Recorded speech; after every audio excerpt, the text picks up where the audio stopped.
Lors d'un déjeuner chez ma belle-mère, sous son regard approbateur, mon mari m'a déclaré d'un ton suffisant, « À partir d'aujourd'hui, tu seras notre bonne, pendant que moi, je gagne l'argent. » J'ai simplement souri avec calme. En effet, ils ignoraient encore que, 3 jours plus tôt, Marine était assise à une table bien dressée, dans l'appartement de sa belle-mère, tout en gardant une apparence de sérénité absolue. Elle regardait Hugo, son mari, qui s'était affalé dans un fauteuil, un sourire suffisant aux lèvres. Puis, elle observa Véronique, sa mère, qui hochait la tête avec approbation, comme si son fils venait de prononcer une vérité absolue. « Tu m'as entendu » a répété Hugo, remarquant le silence de sa femme. « J'en ai marre de rentrer à la maison et de voir ce désordre. J'en ai assez de manger des plats préparés. Moi, je travaille, je rapporte de l'argent à la maison. Et toi, que fais-tu? Tu restes assise ici, à t'occuper de tes petites affaires ?» Véronique a pincé les lèvres, avant d'ajouter, « Hugo a raison, ma fille. À notre époque, les épouses savaient apprécier les maris qui subvenaient aux besoins du foyer. Mais aujourd'hui, que se passe-t-il? Vous revendiquez tous vos droits, mais vous oubliez vos devoirs. » Marine a pris une serviette, s'est délicatement essuyé les lèvres, puis a regardé sa belle-mère. Dans ses yeux, il n'y avait ni colère, ni ressentiment. Il n'y avait qu'un calme étrange, qui, pour une raison obscure, a forcé Véronique à se taire un instant. « J'ai compris » a dit doucement Marine. « Donc, à partir d'aujourd'hui, je suis la bonne. » Hugo a ricané, « Voilà une fille intelligente. Tu commences enfin à comprendre comment les choses doivent fonctionner, dans une famille normale. » « Mon chéri, reprends une boulette de viande » s'est empressée de dire Véronique.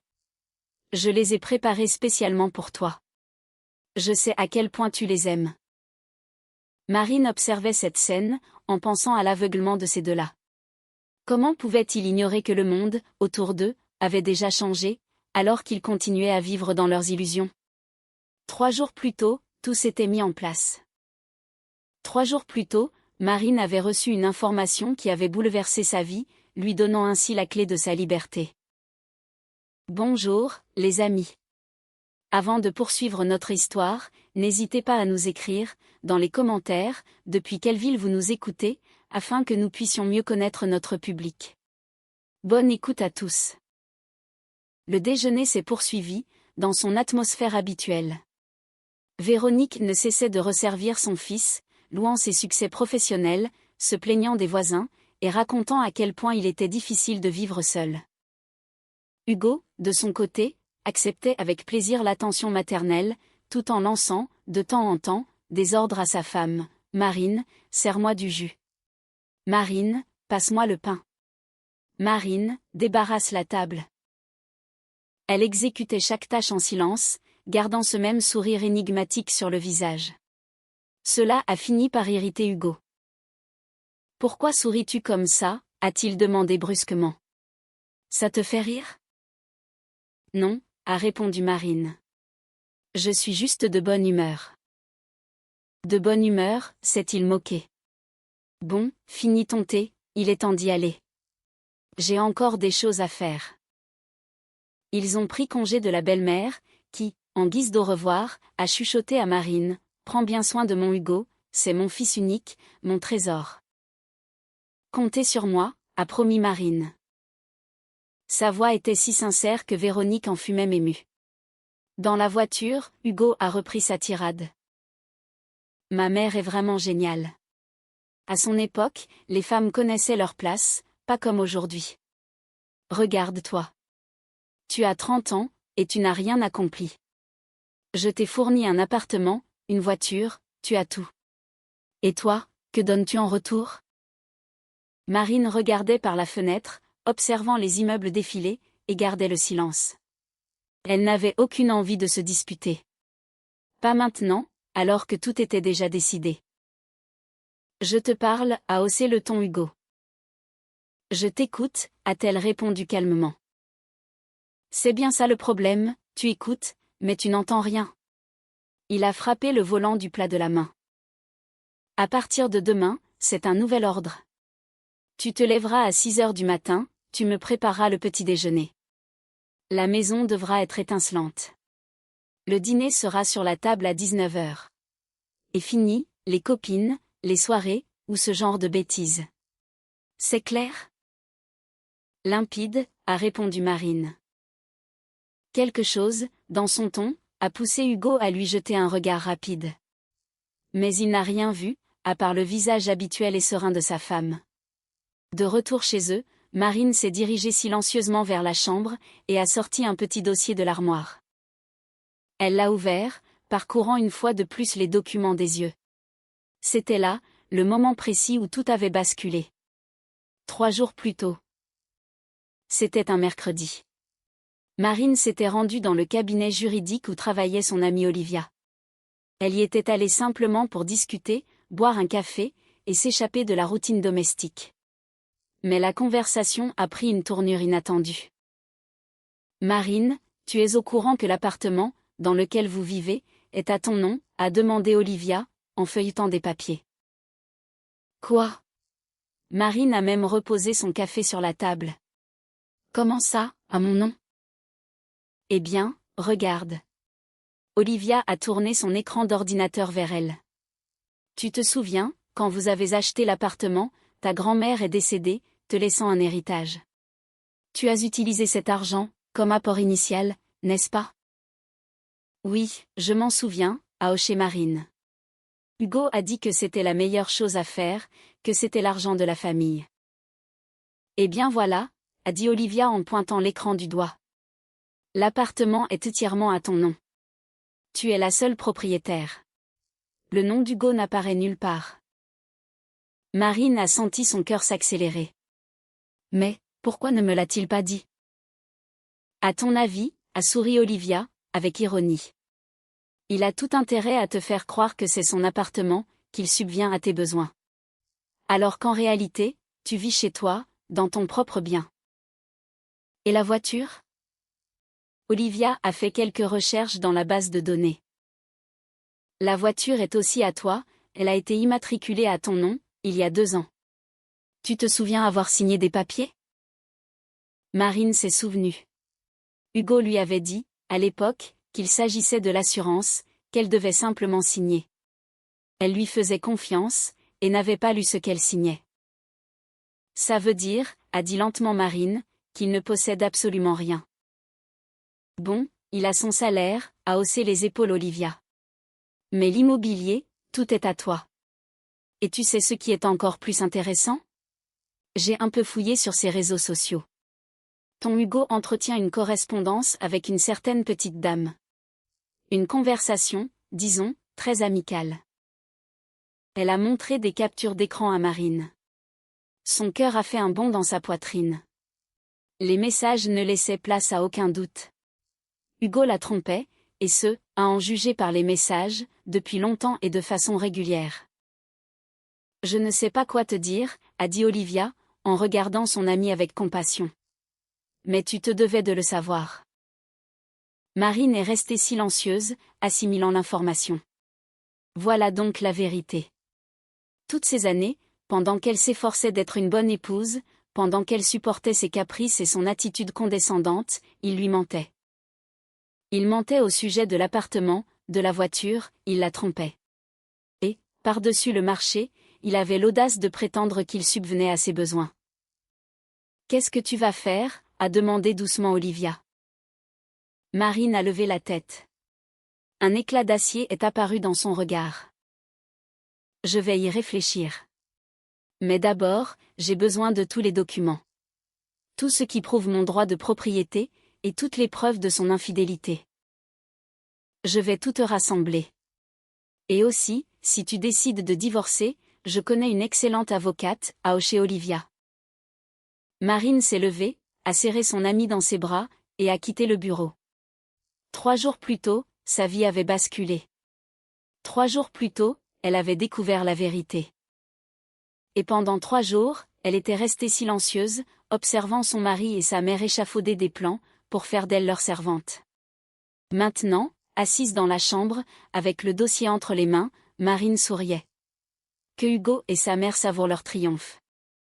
Qu'ils pensent avoir tout réussi. Demain, une nouvelle vie allait commencer. La matinée a commencé comme d'habitude. Hugo, vautré sur le canapé, faisait défiler l'écran de son téléphone, criant de temps en temps sur Marine, exigeant tantôt un café, tantôt son petit déjeuner. Elle obéissait en silence, et sa soumission flattait visiblement l'ego de son mari. « Tu vois, c'est si simple, a-t-il dit d'un ton suffisant. J'aurais dû t'expliquer ta place dès le début. Ma mère avait raison. J'ai été beaucoup trop indulgent avec toi. » Marine a posé une assiette d'œufs au plat devant lui, puis a souri calmement. Une lueur a traversé son regard, mais Hugo ne l'a pas remarqué. Il était beaucoup trop centré sur lui-même. « Hugo, je dois sortir faire quelques courses aujourd'hui, » a-t-elle dit d'une voix égale. « Je serai de retour pour le déjeuner. »« Où vas-tu comme ça ?» Il a levé les yeux de son téléphone. « Tu n'as plus qu'une seule préoccupation désormais, la maison, et moi. » Chez le notaire. Marine continuait de sourire. « Tu te souviens, ma grand-mère m'a laissé quelques papiers. Je dois finaliser des formalités. » Hugo a fait un geste de la main. « D'accord, vas-y. Mais sois rentré pour le déjeuner, et prépare un vrai repas, pas comme hier. » Marine a hoché la tête, puis est allée s'habiller. Hugo ne se doutait absolument pas que cette sortie allait tout changer. Dans le cabinet juridique, Olivia l'attendait déjà, accompagnée d'une avocate spécialisée en droit de la famille, maître Hélène Dubois. C'était une femme d'une 50aine d'années, au regard perçant et à l'attitude assurée. « Marine, j'ai étudié tous les documents qu'Olivia m'a apportés, » a commencé maître Dubois, en ouvrant un dossier. « Votre situation est, pour le moins, intéressante. L'appartement est entièrement à vous, tout comme la voiture. De plus, j'ai fait quelques vérifications, au cours des 3 dernières années, votre mari n'a pratiquement rien apporté au budget familial. » « Comment ça ?» Marine a froncé les sourcils. Il disait sans cesse qu'il travaillait, qu'il gagnait bien sa vie. Ses revenus sont minimes. L'avocate a poussé des relevés vers elle. Officiellement, il gagne des miettes. En revanche, les dépenses sur sa carte bancaire sont très révélatrices. Des restaurants, des hôtels, des cadeaux. Qui, de toute évidence, ne vous étaient pas destinés. Marine a serré les poings. L'ampleur du mensonge était stupéfiante. Quant au message, a poursuivi Hélène Dubois, c'est une preuve solide d'infidélité conjugale. Couplé aux documents financiers, nous avons tout ce qu'il faut pour obtenir un divorce très avantageux pour vous. Je veux qu'il quitte mon appartement, a déclaré fermement Marine. Aujourd'hui même. Maintenant. L'avocate a hoché la tête, c'est votre propriété, acquise grâce à votre héritage. Juridiquement, il n'a aucun droit dessus. Nous pouvons agir immédiatement. Alors, agissons. Lorsque Marine est rentrée chez elle, il était environ 14 heures.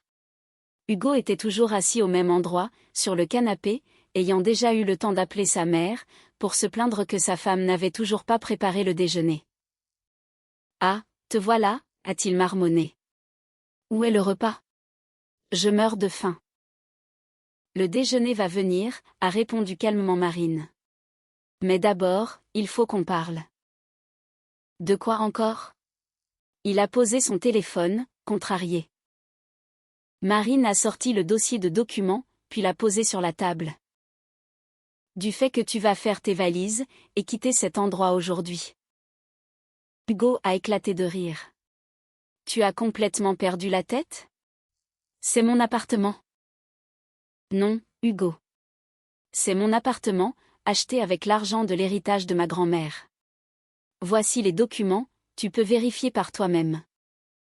Il a saisi les papiers. Son visage est passé de la moquerie à l'incompréhension, puis de l'incompréhension à la colère. C'est une erreur. Tu as falsifié quelque chose ? Je n'ai rien falsifié. Marine s'est assise en face de lui. Tu m'as simplement menti, pendant des années. Tu me disais que c'était toi qui avais acheté l'appartement, que c'était ton argent, ta voiture. Alors qu'en réalité, tout est à moi, et je suis fatiguée de subvenir à tes besoins. subvenir à mes besoins, a hurlé Hugo. Mais je travaille, je gagne ma vie. Vraiment? Marine a sorti un autre document. Voici ton relevé de revenus, des 3 dernières années.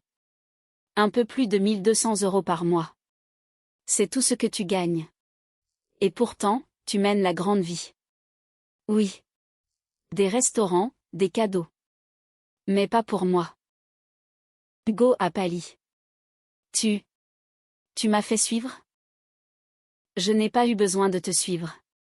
Tu as toi-même laissé tes messages ouverts. Marine a posé les impressions des conversations devant lui. Mon amour, on se voit bientôt. Je t'ai acheté un bracelet. Mon rayon de soleil, j'ai réservé une chambre d'hôtel. Tu veux que je continue la lecture? Hugo a bondi du canapé, tu n'as pas le droit de fouiller dans mes affaires. Et toi, tu n'avais pas le droit de me mentir, de me tromper, et de m'ordonner en plus d'être ta bonne. La voix de Marine est restée calme, mais tranchante comme de l'acier. Fais tes valises. Tu as 2 heures. Je n'irai nulle part, a-t-il crié. C'est mon appartement. Nous sommes mariés. L'appartement est à moi, a répété Marine. Et notre mariage prendra fin dans quelques mois. J'ai déjà demandé le divorce. Voici la notification. Elle lui a tendu un autre document. Hugo l'a attrapé avec des mains tremblantes. Tu es devenue folle. Ma mère ne te pardonnera jamais ça. Ta mère n'a absolument rien à voir là-dedans. Marine s'est levée. Mais si tu veux, tu peux l'appeler. Elle t'hébergera peut-être. Hugo s'est emparé de son téléphone, et a composé frénétiquement le numéro. Maman, elle me met à la porte. Elle dit que l'appartement est à elle. C'est du délire absolu. Marine pouvait entendre les cris indignés de Véronique, à travers le combiné. Passe-la-moi, a exigé la belle-mère. Hugo a tendu le téléphone à Marine, mais elle a secoué la tête. Je n'ai pas l'intention de lui parler. Dis-lui que si elle veut discuter, elle peut venir, mais seulement s'il n'y a pas d'esclandre. Elle refuse, a hurlé Hugo dans le téléphone.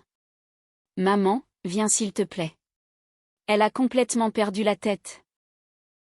Marine est allée dans la cuisine, et a commencé, sereinement, à se préparer un thé. Ses mains tremblaient légèrement, non pas de peur, mais sous l'effet de la tension. Des années d'humiliation, de négligence et de tromperie se transformaient, à cet instant, en une froide détermination. Une demi-heure plus tard, on a sonné à la porte. Véronique a fait irruption dans l'appartement, tel un ouragan. Que se passe-t-il ici, a-t-elle crié. Comment oses-tu jeter mon fils hors de sa propre maison? Marine est sortie de la cuisine, une tasse de thé à la main. Bonjour, Véronique. Voulez-vous un thé? Quel thé? La belle-mère était hors d'elle. Tu vas arrêter ce cirque immédiatement. Ce n'est pas un cirque. Marine a pris une gorgée. C'est la réalité. L'appartement est à mon nom. Votre fils m'a menti pendant des années, faisant passer mes biens pour les siens. Pendant ce temps, il me trompait, tout en vivant à mes crochets. C'est un mensonge. Véronique a attrapé les documents sur la table. Hugo travaille, il gagne sa vie. 1200 € par mois, a précisé calmement Marine. Tout le reste, c'est mon argent, mon salaire, mes économies. La belle-mère a parcouru les papiers des yeux, et son expression a commencé à changer. Mais vous êtes une famille. Comment peux-tu être aussi matérialiste? Matérialiste? Marine a posé sa tasse. C'est votre fils qui m'a traité de bonne, hier. C'est vous qui hochiez la tête, avec approbation, quand il m'humiliait. Et maintenant, il s'avère que cette bonne entretient aussi votre précieux petit garçon. Marine, on pourrait peut-être en discuter calmement, a soudainement proposé Hugo, d'un ton conciliant. Je me suis emportée hier. Pardonne-moi. Non, a-t-elle répondu simplement. Le temps des discussions est révolu. Fais tes valises. Tu vas le regretter, a glapi Véronique. Nous irons en justice. Nous prouverons que tu as volé mon fils. Allez-y, a haussé les épaules Marine. J'ai une excellente avocate, et tous les documents nécessaires. J'ai aussi les preuves des infidélités de votre fils. Le procès risque d'être très intéressant. Hugo et sa mère ont échangé un regard.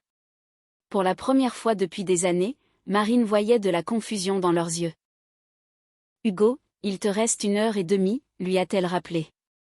Passé ce délai, j'appelle la police. Hugo se tenait au milieu du salon, son visage passant lentement d'une pâleur cadavérique au rouge cramoisi. Véronique s'est effondrée sur le canapé. Pour la première fois de sa vie, Marine la voyait désemparée. Tu ne peux pas me jeter dehors comme ça. La voix d'Hugo tremblait de rage et de peur. Je suis ton mari. Ça fait 7 ans qu'on est mariés. C'est précisément pour cette raison que je n'ai pas encore appelé la police, a répondu calmement Marine, en feuilletant ses documents. Légalement, je pourrais contacter les forces de l'ordre, tout de suite. C'est ma propriété, et tu n'es ici que parce que je te le permets. Mon chéri, ne l'écoute pas, a fini par réagir Véronique. Elle bluffe. Quel appartement? Tu m'as dit toi-même que tu l'avais acheté. Marine a levé un regard glacial vers sa belle-mère. Véronique. Pensiez-vous réellement qu'avec le salaire de votre fils, soit un SMIC de misère, on pouvait acheter un appartement spacieux dans un bon quartier? Ou préfériez-vous simplement ne pas poser de questions gênantes? La belle-mère a ouvert la bouche, mais aucun son n'en est sorti. Marine a vu la compréhension traverser son regard. Elle savait, peut-être pas dans les moindres détails, mais elle se doutait que l'argent ne venait pas de son fils. Maman, C'est compliqué à expliquer. Hugo s'est passé la main sur le visage. Quand on s'est marié, sa grand-mère a donné l'argent pour l'appartement. Mais c'était un cadeau pour nous deux, pour la famille. Un cadeau pour moi, a corrigé Marine. Le souvenir de sa grand-mère lui a pincé le cœur. La vieille dame était décédée, mais Marine se souvenait encore de ses dernières paroles. « Prends soin de toi, ma fille. Et n'oublie jamais, ne laisse jamais un homme penser qu'il t'entretient, si ce n'est pas le cas. » Cela les rend insupportables. À l'époque, Marine n'avait pas compris ces mots. Hugo était attentionné, aimant. Il l'appelait sa reine. Quand tout avait-il basculé? Elle ne saurait le dire avec certitude. Peut-être il y a 1 an, quand Véronique a commencé à venir plus souvent, et à faire des remarques sur le rangement de la maison. Ou peut-être il y a 1 an et demi, quand Hugo a dit, pour la première fois, qu'elle pourrait faire un effort en cuisine. Les changements avaient été graduels, comme l'eau qui bout à petit feu. Écoute, Marine. Hugo a opté pour un ton plus doux. Calmons-nous, et discutons comme des adultes. Oui, j'ai été dure. Pardonne-moi, je suis stressée par le travail. J'ai craqué, mais ce n'est pas une raison pour détruire notre famille. Le stress au travail? Marine a souri ironiquement. Ce travail où tu gagnes un salaire minimum, tout en racontant à tout le monde que tu fais fortune? D'où sors-tu? Comment le sais-tu? Hugo s'est interrompu. Comment je le sais? J'ai des amis, Hugo. Des personnes qui se soucient vraiment de moi, contrairement à toi. Véronique s'est levée du canapé, retrouvant une partie de son aplomb habituel. Très bien, admettons que l'appartement soit à toi. Mais tu ne peux pas jeter un homme à la rue. C'est inhumain. Je ne le jette pas à la rue. Marine s'est tournée vers sa belle-mère. Il a une mère avec un grand appartement, ou une maîtresse avec un studio en banlieue. Le choix lui appartient. Le silence qui a suivi ces mots fut assourdissant. Hugo est devenu livide. Quelle maîtresse? La voix de Véronique est devenue dangereusement calme. Maman, c'est faux. Elle invente tout ça. Marine a sorti son téléphone, et a ouvert les captures d'écran sauvegardées. Olivia avait bien fait les choses. Les conversations étaient complètes et très explicites. Ma femme est une incapable, qui ne sait même pas préparer un repas correct, a lu Marine à haute voix. C'est ce que tu as écrit à Célia, il y a 2 semaines. C'est amusant, car ce soir-là, j'avais cuisiné ton plat préféré, et tu t'es resservi 3 fois. Elle a fait défiler l'écran.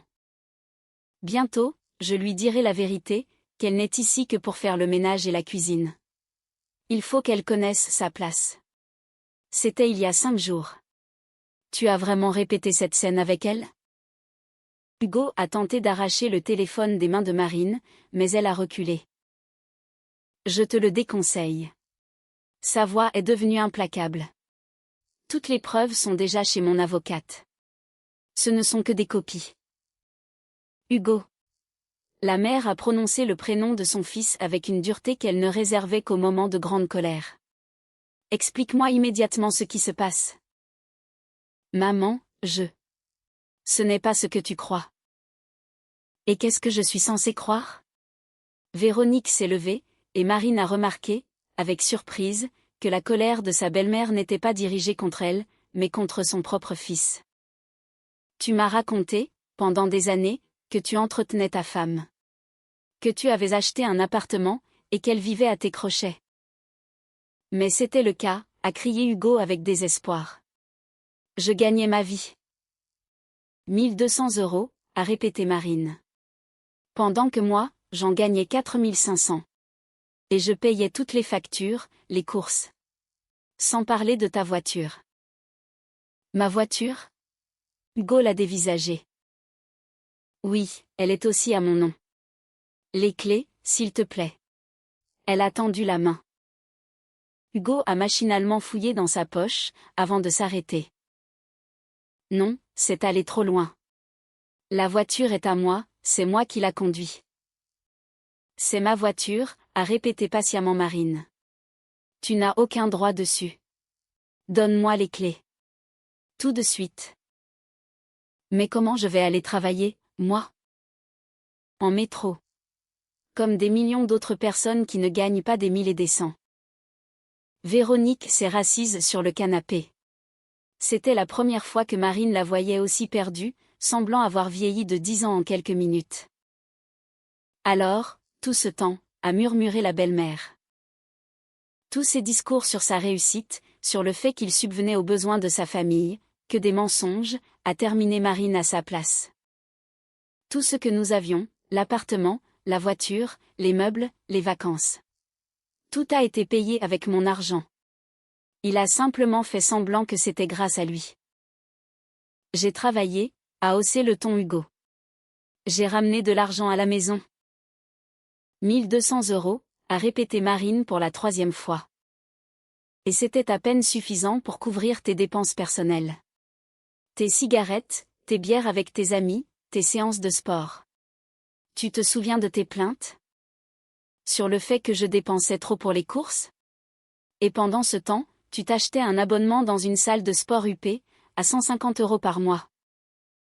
Elle le voyait chercher ses mots, sans parvenir à trouver d'argument. Toute sa bravade, toute son arrogance s'était évaporée. Face à elle se tenait un homme effrayé, qui réalisait soudainement qu'il venait de tout perdre. Maman, dis-lui quelque chose, l'a-t-il finalement imploré. Véronique a lentement levé les yeux vers son fils. Que veux-tu que je dise? Que tu m'as menti? Que pendant des années, j'ai regardé cette jeune femme de haut, en pensant qu'elle vivait de ton argent, alors que c'était tout l'inverse? La voix de la belle-mère tremblait. Marine n'arrivait pas à savoir si c'était de colère ou de honte. Et cette Célia? Quel âge a-t-elle? Ce n'est pas important, a marmonné Hugo. 24 ans, a répondu Marine. Elle travaille comme assistante, dans son entreprise. Mon Dieu! Véronique a caché son visage dans ses mains. Hugo, qu'est-ce que tu es devenu? Marine observait cette scène, avec un étrange sentiment de détachement. Elle s'était attendue à un sentiment de triomphe, à la satisfaction de voir la vérité éclater au grand jour. Mais au lieu de cela, elle ne ressentait que de la fatigue et un grand vide. 7 ans. Pendant 7 ans, elle avait aimé cet homme, elle avait cru en lui, elle avait fait des projets avec lui. À quel moment tout avait-il déraillé? Ou avait-il toujours été ainsi, réussissant simplement à bien le cacher? Je suis gentille aujourd'hui, Je te donne 3 jours, a-t-elle dit en fixant Hugo. Prends tes affaires et pars. Laisse les clés de l'appartement et de la voiture sur la table. Et si je refuse? Une pointe de désespoir perçait dans sa voix. Alors, j'appellerai la police, et je porterai plainte, pour occupation illégale de ma propriété. J'ai tous les documents qui prouvent que j'en suis l'unique propriétaire. De plus, mon avocate m'a conseillé de mentionner les violences psychologiques. C'est également un motif de plainte. Marine l'a vu serrer les poings, et, l'espace d'un instant, a craint qu'il ne la frappe. Mais Hugo a simplement tourné les talons, et s'est dirigé vers le balcon, en claquant la porte. Véronique était toujours assise sur le canapé, le regard dans le vide. Je ne savais vraiment pas, a-t-elle finalement dit à voix basse. Pour l'argent, pour l'appartement. Il m'avait dit. Je sais ce qu'il vous a dit. Marine s'est assise en face d'elle. Véronique, je ne veux pas me disputer avec vous. Mais vous devez comprendre, je ne laisserai plus jamais personne me traiter comme une domestique. Ni lui, ni vous. La belle-mère a hoché la tête, sans lever les yeux. Vous allez divorcer? Oui. Et qu'adviendra-t-il de lui? Marine a haussé les épaules, c'est son problème. C'est un homme adulte. Il est temps qu'il se comporte comme tel. Véronique s'agrippait convulsivement à l'accoudoir du fauteuil. Sa voix, d'ordinaire si claire, n'était plus qu'un murmure enroué. C'est une erreur, a fini par lâcher la belle-mère. Mon Hugo n'aurait pas pu. Il a toujours dit. Il disait ce qui vous arrangeait, tous les deux, l'a doucement interrompu Marine, en rangeant les documents dans la chemise. Mais les faits sont têtus. L'appartement est à mon nom, la voiture est à moi. Et pour être tout à fait franche, au cours des 5 dernières années, j'ai financé cette famille, pendant que votre fils jouait les chefs de famille accomplis. Hugo est revenu dans la pièce, ayant finalement retrouvé l'usage de la parole. Marine, attends. Parlons calmement. Je peux tout expliquer. M'expliquer? Marine a eu un petit rire, dépourvu de la moindre chaleur. Que as-tu l'intention de m'expliquer exactement?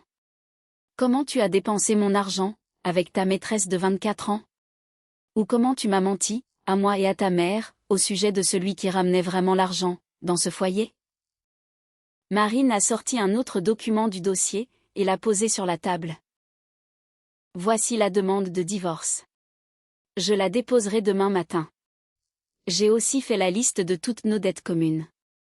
Des crédits que tu as contractés, à mon insu. Selon la loi, en cas de divorce, ces dettes seront divisées.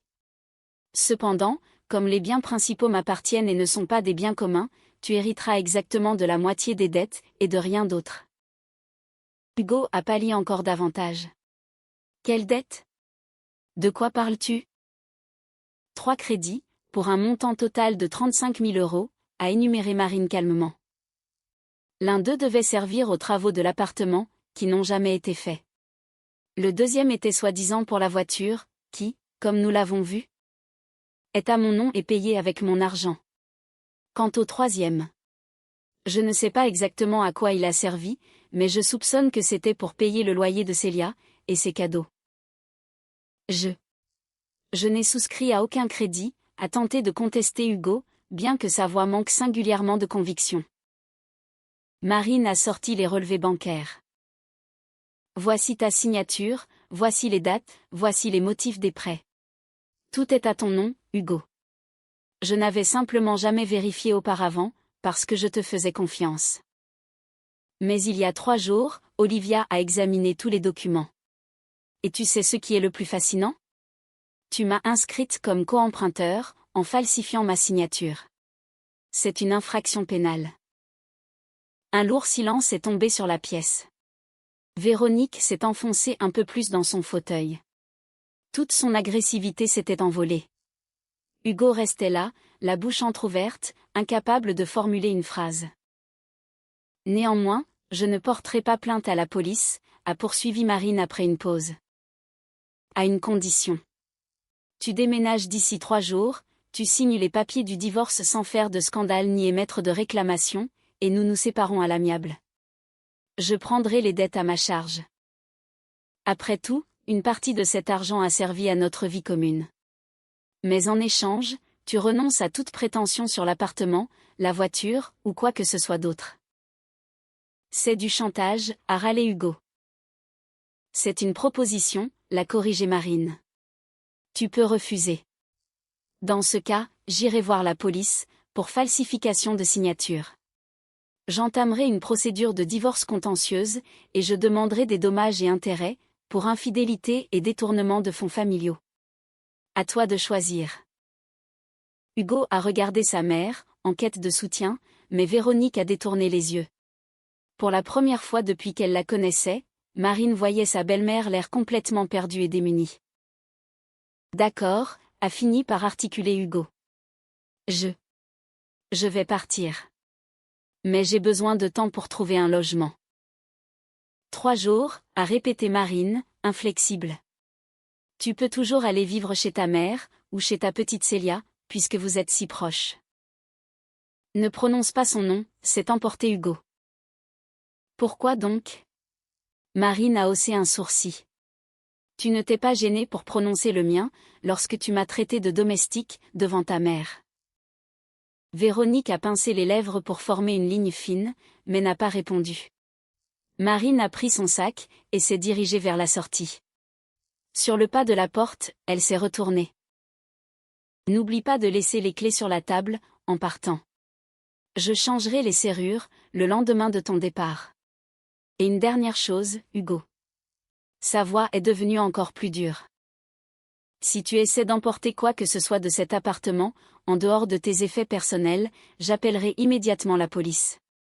J'ai un inventaire de tous les biens, certifié par un huissier. Marine a refermé la porte derrière Hugo et sa belle-mère, puis s'y est adossée. Le silence de l'appartement s'est abattu sur elle, comme une vague. Ses mains tremblaient légèrement, non pas de peur, mais à cause de l'adrénaline, qui circulait encore dans ses veines après la confrontation. Elle a expiré lentement, essayant de calmer les battements frénétiques de son cœur. Son téléphone a vibré dans sa poche.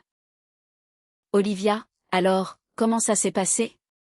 La voix de son amie était teintée d'inquiétude. Il partira dans 3 jours. Marine s'est dirigée vers la cuisine, et a allumé la bouilloire. Tu aurais dû voir sa tête, Olivia. Au début, il pensait que je bluffais, et puis, il a compris que je savais absolument tout, pour Célia, pour les crédits, pour la falsification de ma signature. Il a tellement pâli que j'ai cru qu'il allait faire une crise cardiaque, là, sous mes yeux. Olivia a ricané à l'autre bout du fil. La justice est une chose merveilleuse, n'est-ce pas? Dis-moi, tu es sérieuse, à propos du dépôt de plainte à la police? Marine a réfléchi, en versant l'eau bouillante dans sa tasse. Je n'en sais rien, pour l'instant. Je veux d'abord voir comment il va se comporter, durant ces 3 jours. S'il commence à me menacer, à faire pression, ou à essayer de me manipuler, je porterai plainte sans hésiter. Mais s'il se contente de faire ses valises et de partir. Elle s'est tue un instant. Je n'ai pas envie de perdre des années dans des procédures judiciaires. Je veux juste tourner la page. C'est sage, a reconnu Olivia. Quoi qu'il en soit, je prépare déjà les papiers du divorce. Et pour les crédits, nous déposerons une déclaration à la banque demain, en signalant que la signature est fausse. Qu'il procède à une expertise. Une fois qu'il sera prouvé que ce n'est pas toi qui as emprunté cet argent, la dette retombera sur Hugo. Merci, Olivia. Je ne sais pas ce que je ferais sans toi. Tu continuerais à vivre avec ce parasite, voilà ce que tu ferais. Le ton de son ami était dur, mais on y décelait une profonde affection. Repose-toi aujourd'hui. Dès demain, nous passerons à l'action. Après cet appel, Marine s'est assise sur le canapé avec sa tasse de thé, et, pour la première fois depuis très longtemps, s'est autorisée à profiter du silence. Sans Hugo pour exiger son dîner, réclamer de l'attention ou chercher à se divertir, sans l'obligation de peser chaque mot, par crainte de déclencher une énième dispute. Elle a regardé autour d'elle. L'appartement n'était pas immense, mais il était chaleureux. Marine avait toujours adoré cet endroit, même si, ces dernières années, il s'était peu à peu transformé en prison. Hugo ne cessait de se plaindre du manque d'espace, réclamant un logement plus grand. Mais évidemment, il n'y avait pas d'argent pour acheter quoi que ce soit. Plus précisément, c'était Marine qui le gagnait, cet argent, et Hugo le dépensait dans on ne sait quoi. Désormais, elle savait parfaitement dans quoi. 35 000 € pour sa maîtresse, des restaurants, des cadeaux, et peut-être même des voyages.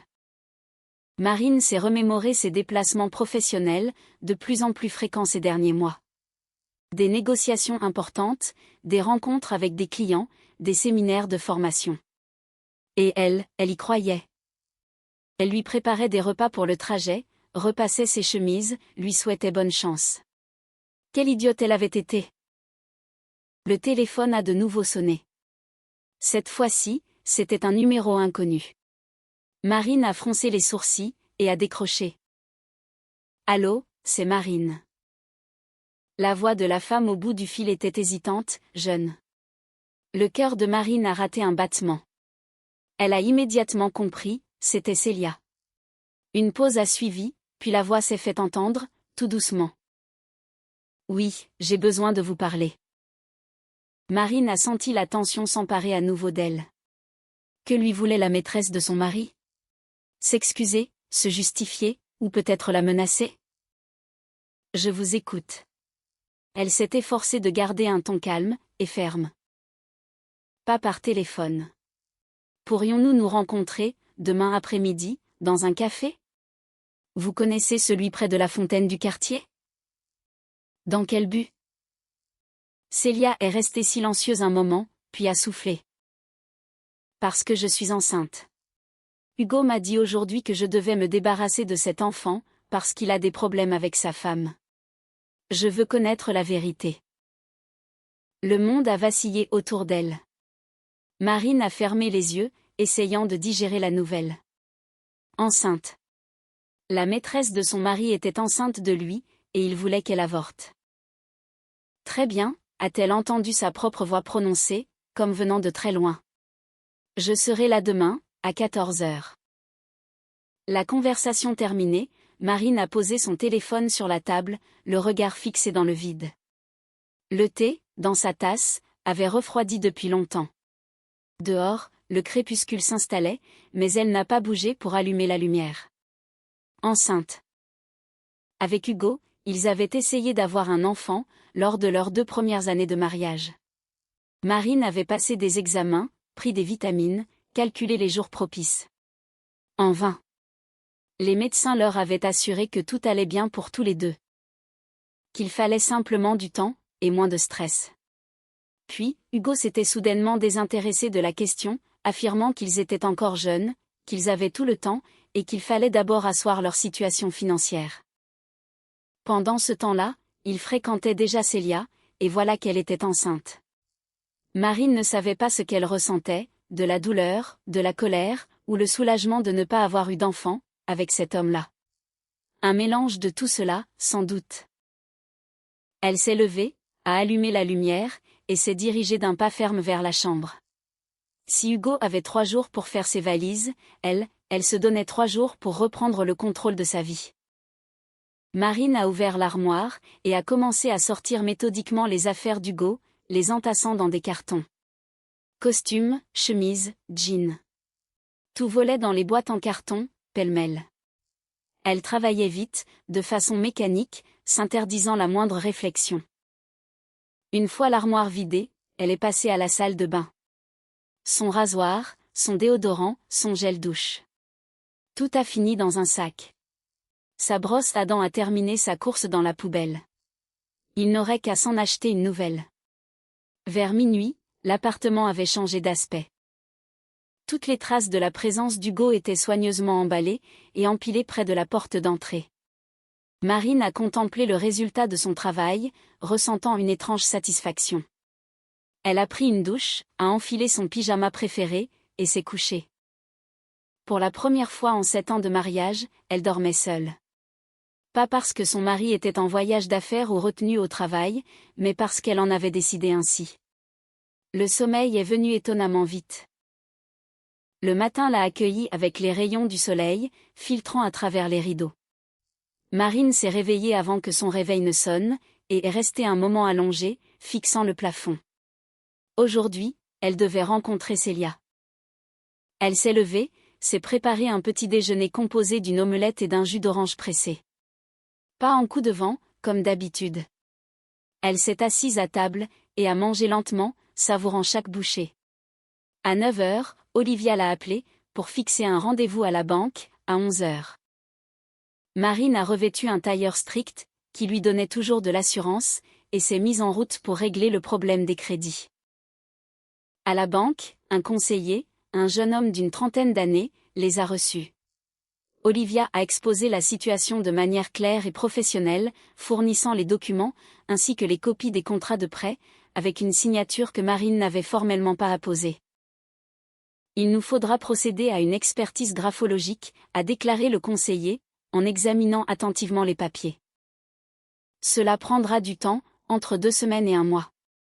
Si l'expertise confirme que la signature a été falsifiée, nous annulerons votre participation au contrat de prêt, et nous réclamerons la dette à l'emprunteur réel. C'est-à-dire, à mon mari, a précisé Marine. Exactement. De plus, vous avez tout à fait le droit de déposer plainte auprès de la police, pour fraude. Marine a hoché la tête. Elles ont rempli les formulaires nécessaires, et, vers 12h30, toutes les formalités étaient réglées. Comment tu te sens, a demandé Olivia, une fois sortie de la banque. Ça va. Marine a vérifié l'heure. J'ai un rendez-vous à 14 heures. Avec qui? Avec la maîtresse d'Hugo. Elle est enceinte. Olivia s'est figée sur place. Pardon? Marine lui a brièvement résumé la conversation de la veille. Son amie a écouté, son visage s'assombrissant de seconde en seconde. Marine, sois prudente. Je ne sais pas ce qu'elle te veut. Mais je vais simplement l'écouter, a haussé les épaules Marine. Et puis, je suis curieuse de voir la femme pour laquelle mon mari a dépensé 35 000 euros. Marine est arrivée au café 15 minutes avant l'heure du rendez-vous. Elle a choisi une table près de la fenêtre, offrant une bonne vue sur l'entrée, et a commandé un thé vert. Ses mains tremblaient légèrement, lorsqu'elle a porté la tasse à ses lèvres. Elle savait pertinemment que cette rencontre pouvait lui réserver de nouvelles surprises, mais, après tout ce qui s'était passé, elle se sentait prête à affronter n'importe quelle situation. Célia est apparue à 14 heures précises. Marine l'a immédiatement reconnue, d'après les photos du téléphone d'Hugo, que lui avait montré Olivia. La jeune fille était plus jeune qu'elle ne l'imaginait, une blonde fragile, vêtue d'un manteau beige, avec de grands yeux et une expression anxieuse. Elle a balayé le café du regard, a repéré Marine, et s'est dirigée d'un pas hésitant vers la table. « Vous êtes Marine ?» Sa voix était douce, presque effrayée. « Oui, asseyez-vous. » Marine lui a indiqué la chaise en face d'elle. Célia s'est posée sur le bord de la chaise, posant son sac à main sur ses genoux. Pendant quelques secondes, elles se sont jaugées en silence. Marine s'attendait à de l'effronterie, de la provocation, mais au lieu de cela, elle ne voyait que du désarroi, et une pointe de désespoir. « Merci d'avoir accepté de me rencontrer », a fini par articuler Célia. Je ne savais pas ce que vous diriez. À vrai dire, je ne sais même pas pourquoi je suis venue. Vous avez dit que vous vouliez raconter la vérité, a répondu Marine. Laquelle, exactement? Célia a serré son sac si fort, que ses jointures en ont blanchi. Sur la véritable nature de notre relation. Sur ce qu'Hugo me racontait, et sur les raisons qui m'ont poussé à mettre fin à tout cela. La serveuse s'est approchée de la table, et Célia a commandé un verre d'eau. Lorsqu'elles se sont retrouvées seules, la jeune fille a pris une profonde inspiration, et a commencé son récit. Nous nous sommes rencontrés il y a environ 1 an, à la salle de sport. Il m'a tout de suite affirmé qu'il était divorcé, qu'il vivait seul, et qu'il louait un appartement, parce qu'après la séparation, son ex-femme l'avait mis à la porte de sa propre maison. Il prétendait qu'elle était hystérique, qu'elle ne travaillait pas, et qu'elle vivait à ses crochets. Et lorsqu'il a essayé de la raisonner, elle aurait fait un scandale, et l'aurait jetée à la rue. Marine a senti son ventre se nouer de colère. Voilà donc la version qu'il servait aux autres. Je l'ai cru, a poursuivi Célia, des larmes perçant dans sa voix. Il était si attentionné, si prévenant. Il m'offrait des fleurs, m'emmenait au restaurant. Il disait qu'il avait enfin rencontré une femme qui le comprenait. Que vous étiez froide et calculatrice, tandis que moi, j'étais chaleureuse et authentique. Et vous ne vous êtes jamais demandé pourquoi, il ne vous invitait jamais chez lui, a demandé Marine, s'efforçant de rester calme. Si, je me le suis demandé, a reconnu Célia. Mais il m'expliquait qu'il louait un tout petit appartement, qu'il en était gêné, et que bientôt, il trouverait un bel appartement pour que nous puissions vivre ensemble. Il parlait même de mariage. Elle s'est tue, lorsque la serveuse lui a apporté son verre d'eau, et en a bu quelques gorgées, essayant manifestement de retrouver son calme. Il y a 2 mois, je suis tombée enceinte. Sa voix est devenue encore plus faible. Quand je l'ai annoncé à Hugo, il s'est d'abord réjoui. Il a dit que c'était un signe du destin, que maintenant, nous allions enfin pouvoir être ensemble. Mais très vite. Il a commencé à repousser nos discussions, concernant notre avenir.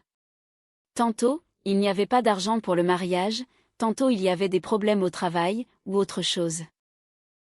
Marine écoutait en silence, éprouvant un étrange mélange de pitié et de mépris, pour cette jeune femme. Et puis, la semaine dernière, je l'ai aperçu par hasard, dans la rue. Il marchait avec une femme plus âgée. Il discutait avec animation, et riait. J'ai décidé de le suivre. Ils sont entrés dans un immeuble, et j'ai attendu dehors. 1 heure plus tard, Hugo est ressorti seul, est monté dans sa voiture, et est parti. J'ai mémorisé l'adresse. Célia a levé vers Marine des yeux embués de larmes. Le lendemain, je suis retournée sur place. J'ai attendu que cette femme sorte de l'immeuble, et je l'ai abordée. Je me suis présentée comme une amie d'Hugo, et je lui ai demandé s'il habitait ici. Elle a été surprise, et m'a expliqué qu'elle était sa mère, qu'il vivait avec sa femme dans un autre quartier, mais qu'il venait souvent lui rendre visite. Véronique, a soufflé Marine. Oui, c'est comme ça qu'elle s'est présentée. Et c'est là que j'ai compris, que pendant tout ce temps, il m'avait menti. Qu'il n'y avait jamais eu de divorce, et que je n'étais que la maîtresse d'un homme marié. Des larmes coulaient sur ses joues, mais Célia ne cherchait pas à les essuyer.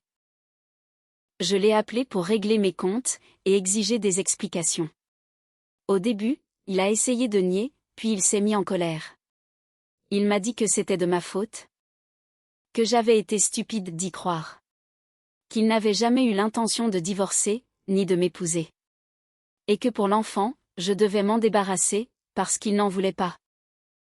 Marine a senti la colère, bouillonner en elle, se muer en une fureur glaciale.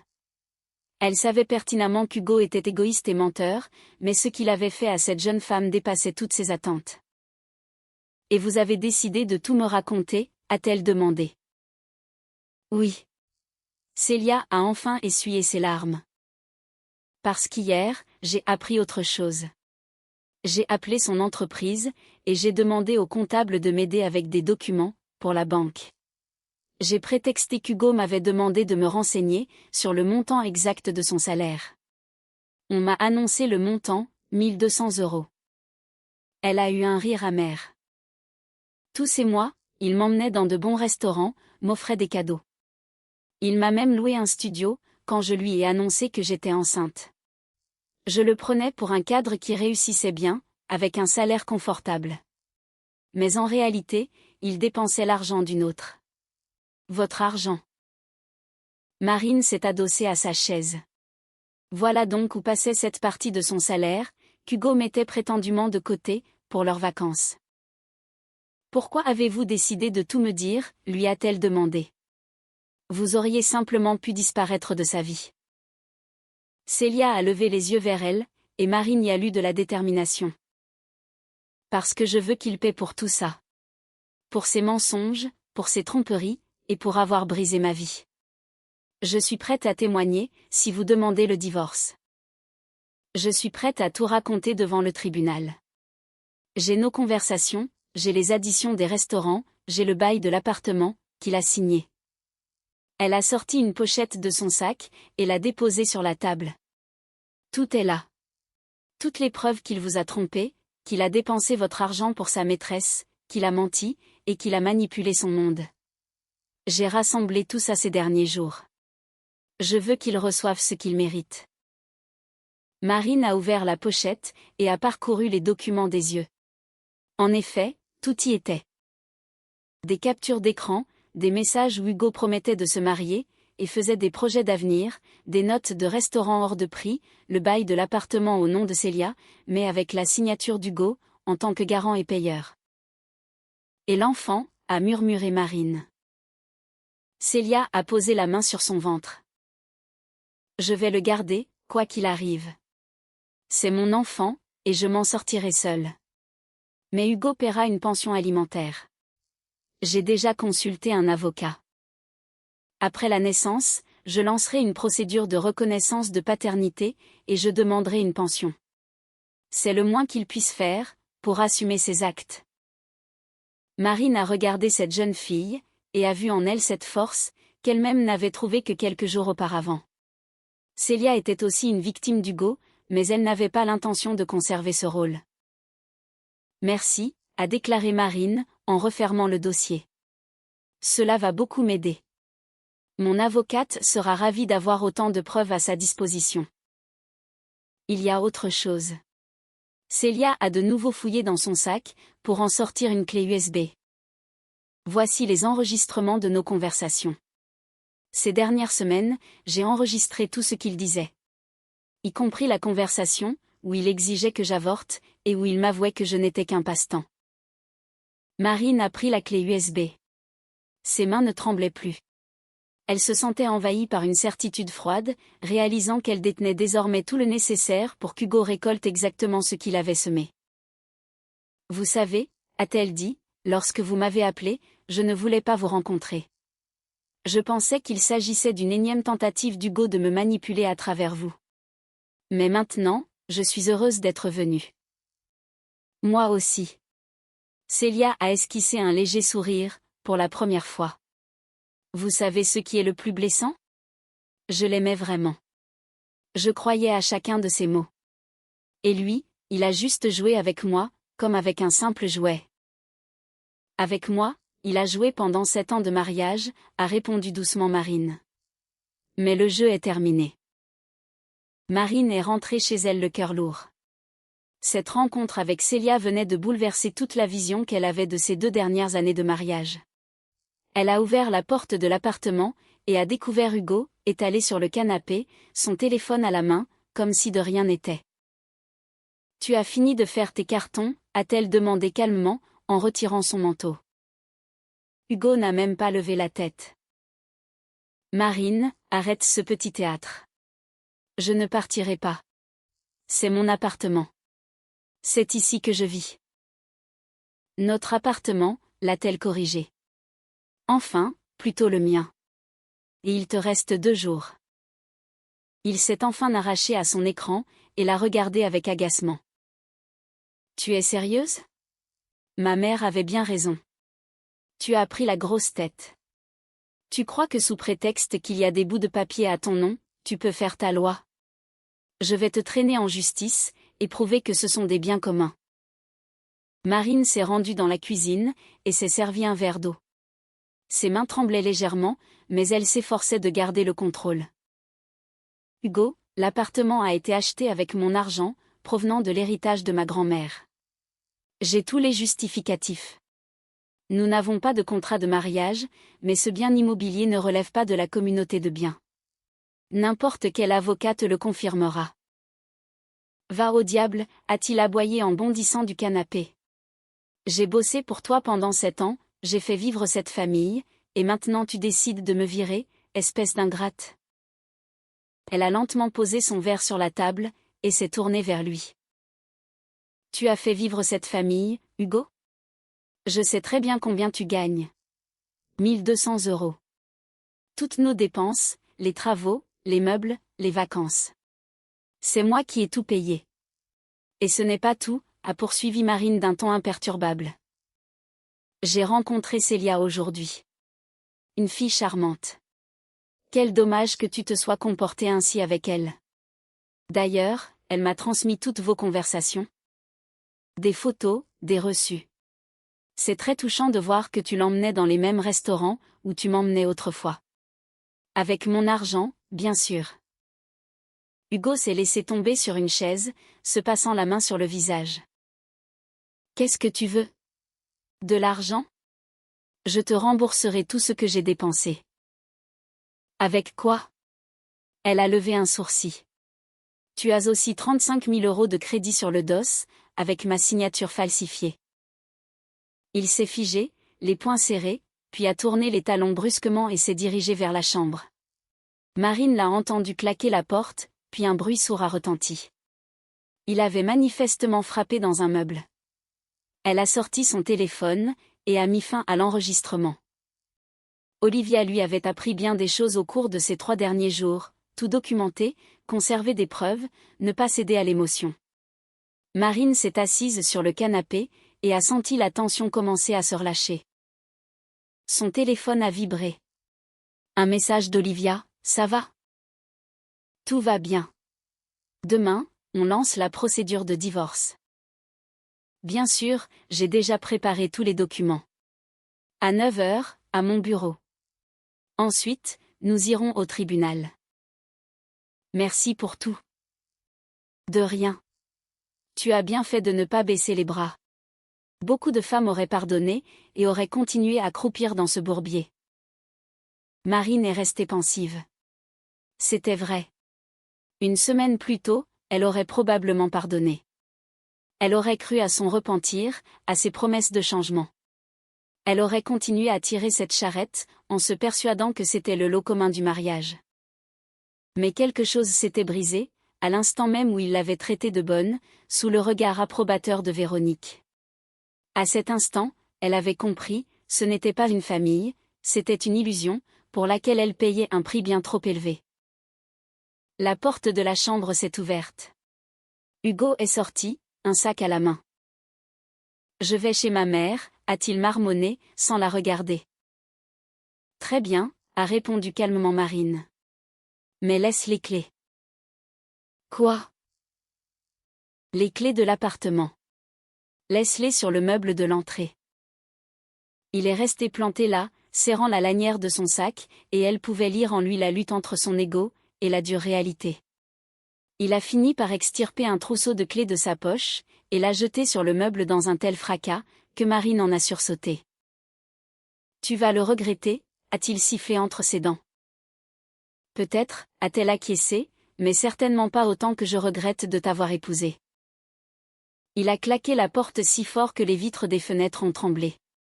Marine s'est retrouvée seule dans l'appartement, qui lui a soudain paru immense et vide. Elle s'est approchée de la fenêtre et a regardé en bas.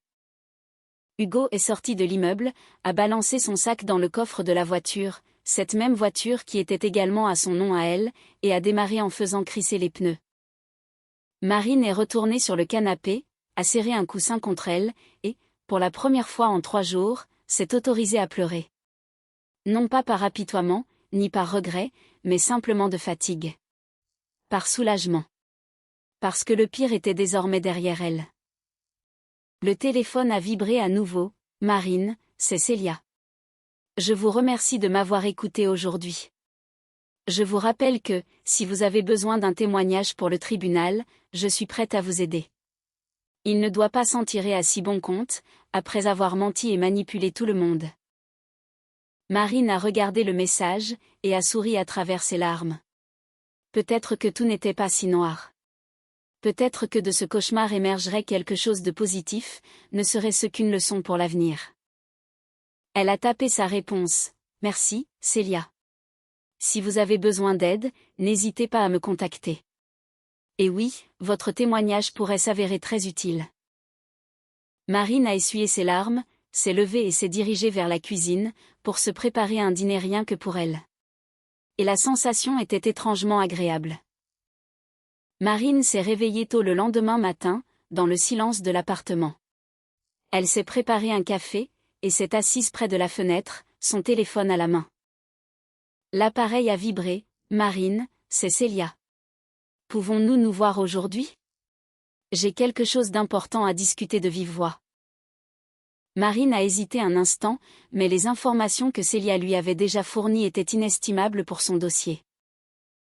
D'accord. Au café Le Nuage, sur le boulevard Haussmann, à 14 heures, a tapé Marine.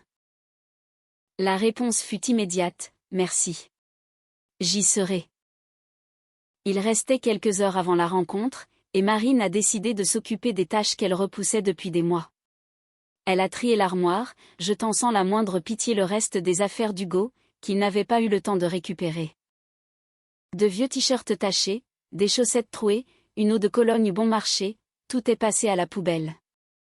À chaque objet jeté, elle se sentait plus légère, comme si elle se libérait d'un poids invisible. À 13h30, Marine est sortie de chez elle.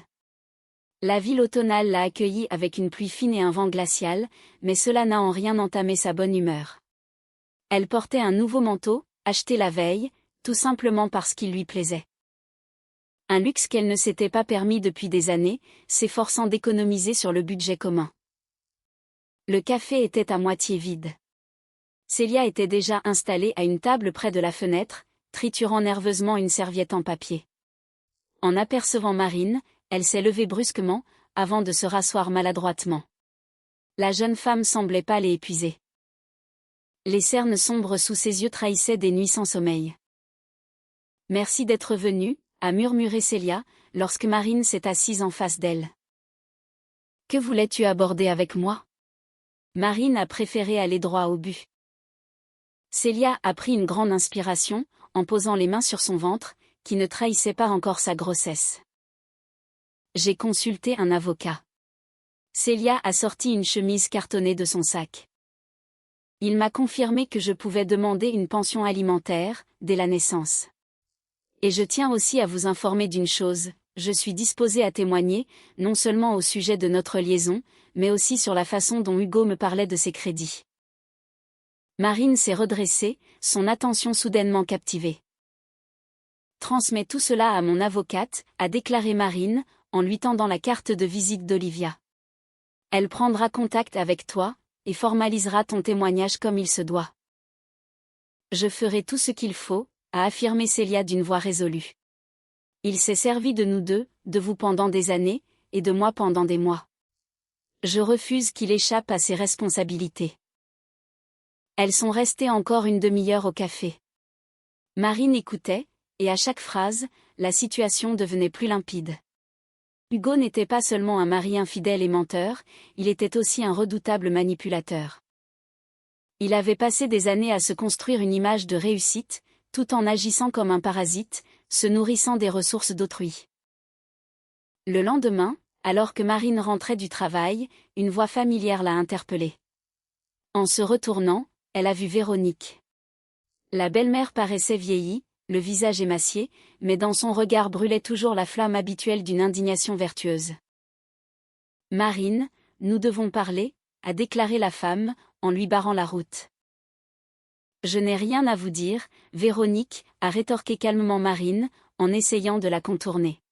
« Tu es en train de détruire notre famille. » La voix de la belle-mère s'est brisée en un cri strident.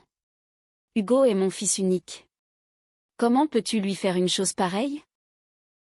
Marine s'est arrêtée, et s'est lentement retournée. Pendant des années, elle s'était tue, endurant les humiliations et ravalant sa rancœur. Mais à cet instant, quelque chose s'est définitivement brisé en elle. Celui qui a détruit cette famille, c'est votre fils. Lorsqu'il m'a trompée avec une fille en âge d'être la sienne, a-t-elle énoncé d'un ton glacial. Lorsqu'il a imité ma signature, pour contracter 35 000 € de crédit. Lorsqu'il m'a menti pendant des années, sur le montant de son salaire, pendant que je payais toutes nos charges. C'est lui qui a détruit la famille. Et vous, Véronique, vous l'avez aidé, vous avez couvert ses mensonges. Non. La belle-mère est devenue cramoisie. Hugo n'aurait jamais pu faire une chose pareille. La belle-mère hurlait au milieu de la rue, mais Marine lui a tourné le dos, et a marché vers l'entrée de son immeuble, sans se retourner. De retour dans son appartement, Marine s'est préparé un thé, et s'est assise près de la fenêtre. Son téléphone a encore vibré. Cette fois-ci, c'était Hugo qui appelait. Elle a fixé un long moment le nom qui s'affichait à l'écran, puis a pressé le bouton rouge, pour rejeter l'appel. Ce chapitre de son existence était clos. Il lui restait le divorce, les tribunaux et les procédures à affronter, mais Marine ne ressentait plus aucune peur. Elle disposait de preuves tangibles, du soutien de ses amis, et par-dessus tout, elle avait repris le contrôle de sa propre vie. Une semaine après que Marine a changé les serrures, son téléphone ne cessait de sonner. Hugo l'appelait 20 fois par jour, mais elle ne décrochait pas. Véronique n'était pas en reste. D'abord des messages exigeants, puis menaçants, et ensuite curieusement conciliants. Marine les lisait avec une froide indifférence, sans répondre à un seul d'entre eux. Olivia l'avait averti que le calme précédant la tempête était trompeur, et elle avait eu raison. Le vendredi soir, alors que Marine rentrait du travail, une véritable délégation l'attendait devant son immeuble, Véronique, Hugo, et un inconnu d'une 50aine d'années, vêtu d'un costume élégant. La voilà. Véronique a pointé Marine du doigt, comme s'il s'agissait d'une criminelle. Voilà l'ingrate qui a jeté mon fils à la rue. Marine s'est arrêtée à quelques pas du groupe, resserrant sa prise sur son sac. Hugo paraissait froissé, mal rasé, portant une chemise fripée, les yeux rougis. Visiblement, sa semaine passée sur le canapé de sa mère avait été difficile. « Bonsoir », a dit Marine, imperturbable. « Que me voulez-vous » L'homme en costume s'est avancé, en tendant une carte de visite. Maître Laurent Sauvage, avocat. Je représente les intérêts de Monsieur Hugo Dupont. Nous souhaiterions régler cette situation, à l'amiable. Marine n'a même pas pris la carte de visite. J'ai ma propre avocate. Adressez-vous à elle, pour toute question. Écoutez, discutons entre personnes raisonnables. L'avocat a affiché un sourire cordial. Pourquoi en arriver au tribunal ? Vous comprenez bien que l'appartement a été acquis pendant le mariage, et qu'il constitue par conséquent, un bien commun. Votre mari y a droit à hauteur de 50%. L'appartement a été acheté avec mon propre argent, issu d'un héritage, a rétorqué Marine, d'une voix égale. Les biens acquis par succession n'entrent pas dans la communauté de biens, conformément au Code civil. L'article 1405, si je ne m'abuse. L'avocat a été pris au dépourvu un bref instant, mais a rapidement retrouvé sa contenance. Cela reste à prouver. En revanche, le prêt de 35 000 € a été contracté pour les besoins du ménage, et son remboursement incombera aux deux conjoints. Le prêt a été souscrit avec une signature falsifiée. Marine a planté son regard dans celui d'Hugo, qui a détourné les yeux. J'ai déjà déposé une plainte à la police, il ne s'agit donc plus d'une affaire civile, mais d'une affaire pénale. Pour fraude et usurpation d'identité. Mais qu'est-ce que tu fais ? A explosé Hugo. Tu veux m'envoyer en prison ? Je veux que justice soit faite, a répondu froidement Marine. Tu m'as menti pendant des années, tu as dilapidé mon argent, tu m'as trompé, humilié, et pour couronner le tout, tu as imité ma signature pour t'endetter. De quelle prison as-tu peur ? De celle que tu as toi-même bâtie ? Marine, ma chérie, est soudain intervenue Véronique, sur un ton radicalement différent, presque mielleux. Pourquoi en arriver là ? Nous sommes une famille. Oui, Hugo a fait des erreurs, je ne le nie pas. Mais est-ce une raison pour tout détruire ? Pense aux années que vous avez passées ensemble. J'y ai pensé, a dit Marine, sentant monter en elle une vague de colère longtemps refoulée. J'y pensais chaque fois que je rentrais du travail, et que je préparais le dîner, pendant que votre fils s'affalait sur le canapé. J'y pensais lorsque je payais l'appartement, la voiture, nos vacances, pendant qu'il s'en attribuait le mérite. J'y pensais lorsque vous insinuiez, à chacune de nos rencontres, que j'étais une mauvaise épouse, incapable de cuisiner, et que ma maison était un désordre. Alors que c'est moi qui entretenais ce foyer, et votre précieux petit garçon. Comment oses-tu me parler sur ce ton ? S'est emportée la belle-mère, toute son hypocrite bienveillance s'évaporant sur le champ. Je t'ai sorti de la boue. Tu n'étais rien, et mon fils t'a donné un nom. Un statut. Un statut, a ricané Marine. Le statut de domestique dans mon propre appartement? Merci bien. Je n'ai que faire de ce statut. Et c'est avec le plus grand plaisir que je vous rendrai votre nom. L'avocat a tenté de reprendre le contrôle de la situation. Évitons de basculer dans les attaques personnelles. Mon client est prêt à faire des concessions. Il renoncera à l'appartement, à condition que vous retiriez votre plainte, et que vous assumiez la moitié du prêt. Non, a tranché Marine. Vous ne mesurez pas la gravité de la situation. L'avocat a froncé les sourcils. Une affaire pénale risque de briser la carrière de mon client. Quelle carrière? Marine a haussé un sourcil. Celle d'un cadre intermédiaire, qui gagne le SMIC? Il me semble qu'il n'y a plus grand-chose à briser. L'avocat a pincé les lèvres. Il me faut examiner l'intégralité du dossier, a-t-il déclaré sèchement. Je contacterai votre avocate, dès que ce sera fait. Je vous en prie. Marine lui a tendu la carte de visite d'Olivia. Voici les coordonnées de mon avocate. Toute discussion passera par elle. Elle a contourné le petit groupe, et s'est dirigée vers la porte de son immeuble. Mais la voix d'Hugo l'a arrêtée. Marine, attends. Elle s'est retournée. Il se tenait là, le dos voûté, et pour la première fois en 7 ans de mariage, elle a lu dans son regard, non plus de l'arrogance, mais un profond désespoir. Je n'ai vraiment nulle part où aller, a-t-il murmuré, la voix brisée. Je ne peux pas rester chez ma mère. Mes amis refusent de m'héberger. Je n'ai plus un sou. Laisse-moi au moins dormir ici quelques jours, le temps que je me trouve un logement.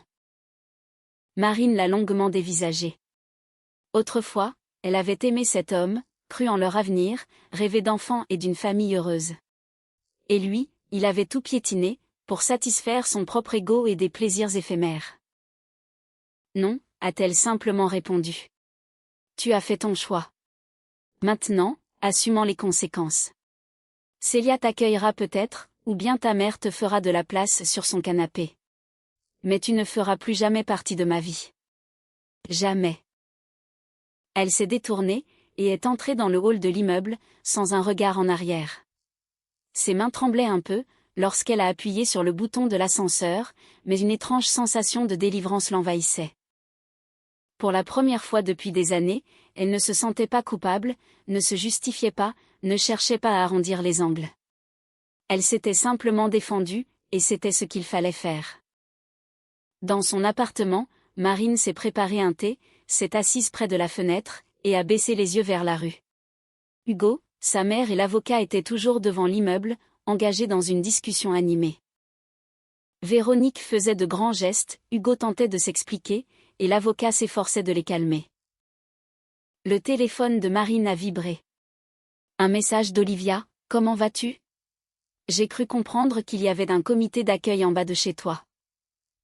Marine a eu un petit rire. Olivia était toujours au courant de tout. Hugo a engagé un avocat. Ils ont essayé de négocier, sans succès. Bien joué. Tiens bon. Demain, on dépose la demande de divorce et la demande de séparation des biens. Tout ira bien. Marine a reposé son téléphone et a bu une gorgée de thé. Oui. Tout irait bien. Peut-être pas dans l'immédiat.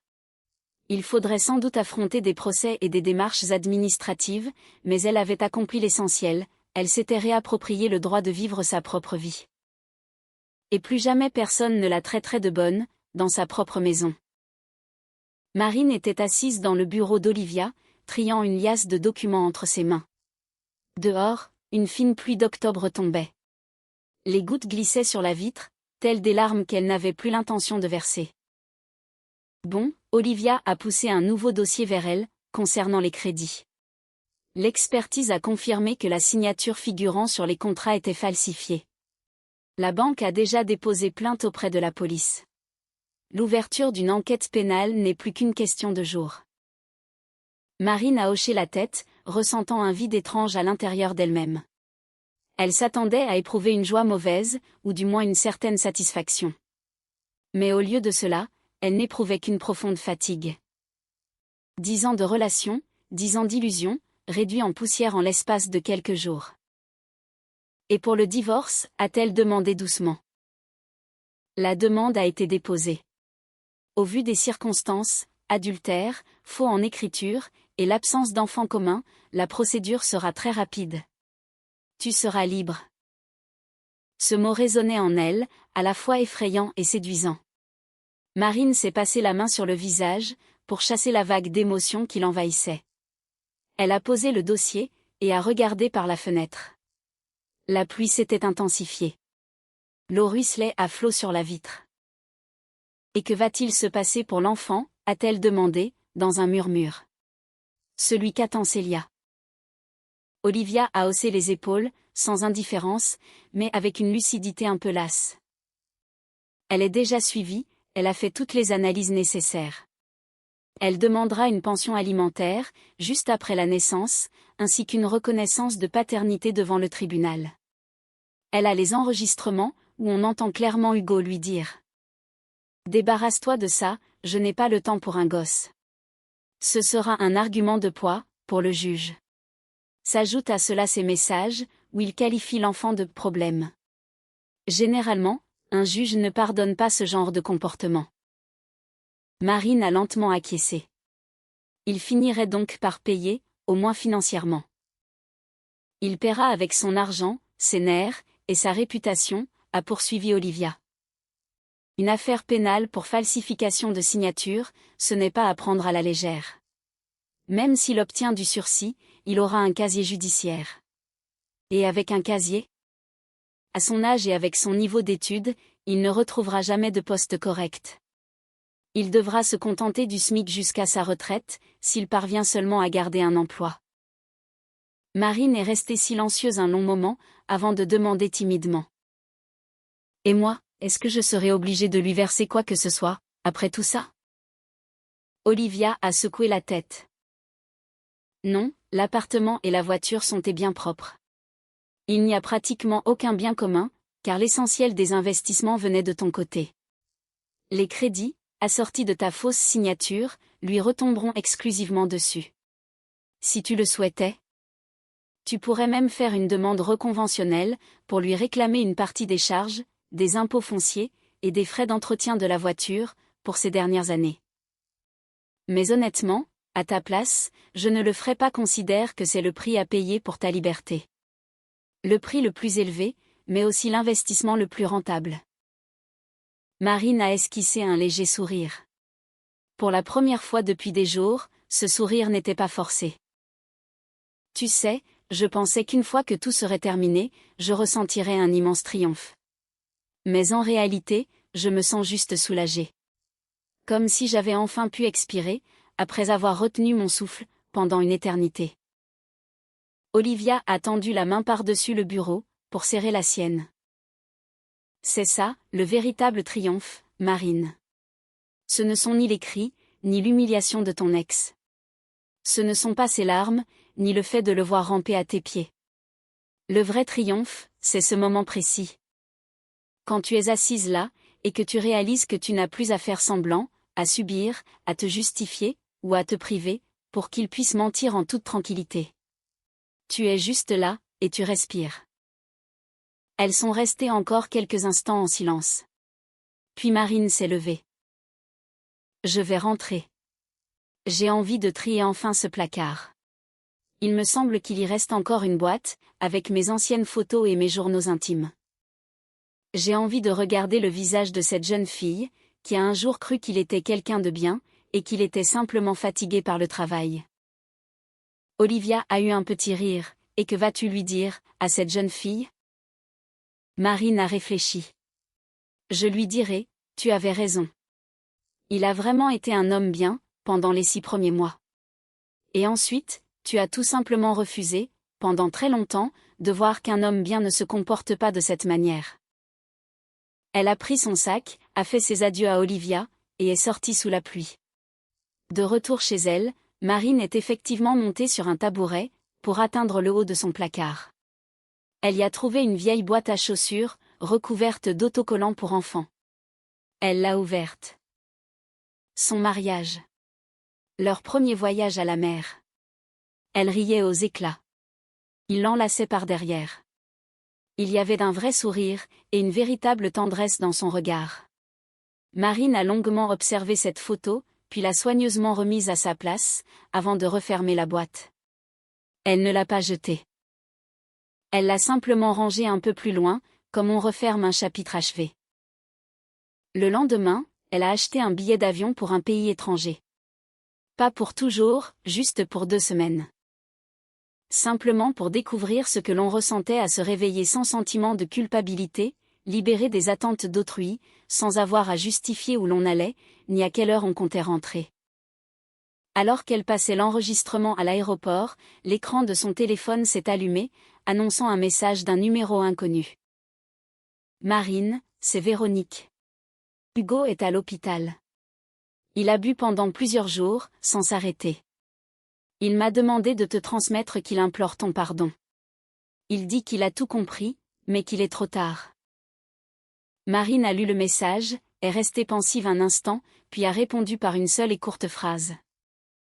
Dites-lui que je lui souhaite un bon rétablissement, et qu'il apprenne enfin à assumer seul les responsabilités de sa vie. Elle a éteint son téléphone, a déposé son sac au bagage, et s'est dirigée vers la zone de contrôle de sécurité. Devant elle, il n'y avait plus que son avenir, un avenir sans rôle de domestique, sans les illusions ni les justifications de qui que ce soit. Juste elle, et ce silence qu'elle parvenait, enfin, à entendre.